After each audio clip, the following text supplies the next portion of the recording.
There's another study done looking at speed profiles among National Football League scouting combine participants. The study examined the relationships between speed profiles and athletic performance measurements from NFL, scouting combine, and position-specific differences in speed profile, basically velocity over time. And from that, they can get your maximum velocity, which I like to call your overall top speed, which you hear a lot in the NFL nowadays. It's like, oh, they hit 21 miles per hour. That would be your maximum velocity. And from that, they can also calculate your maximum acceleration, which is your ability to hit maximum velocity in a specific time. So for example, O-line and D-line, they might hit their maximum velocity very quickly.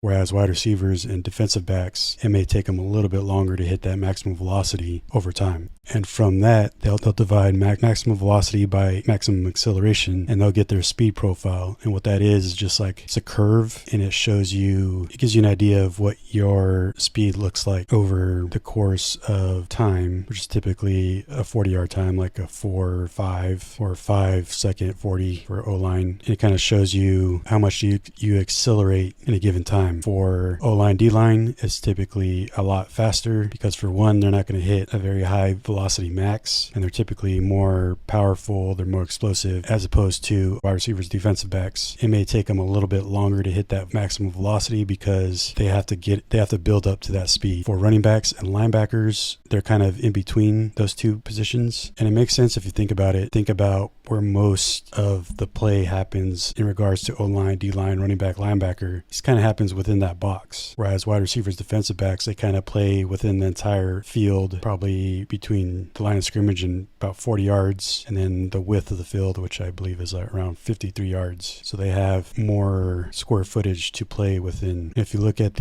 how that correlates to height, body mass, 10-yard split, 20-yard split, 40-yard dash, bench press, vertical jump, broad jump, pro agility, L cone, your overall top speed or maximum velocity is highly correlated with the 40-yard dash. In terms of acceleration, that's highly correlated with the 10-yard split with defensive backs, defensive linemen, linebackers, running backs, tight ends, quarterbacks, but not wide receivers. So wide receivers and offensive linemen, acceleration is not highly correlated to the 10-yard split. And my thinking on that is it's might be due to the fact that maybe there's more endurance involved with offensive line and wide receivers. Offensive line are typically play a lot of snaps, so maybe there's a longevity associated with playing that position, as well as wide receivers. They run a lot for the entirety of the game, whereas defense, you probably want to be more explosive and maybe more involved with strengths. Particularly true for defensive linemen, as their vertical jump, broad jump is highly correlated with top speed, maximum velocity.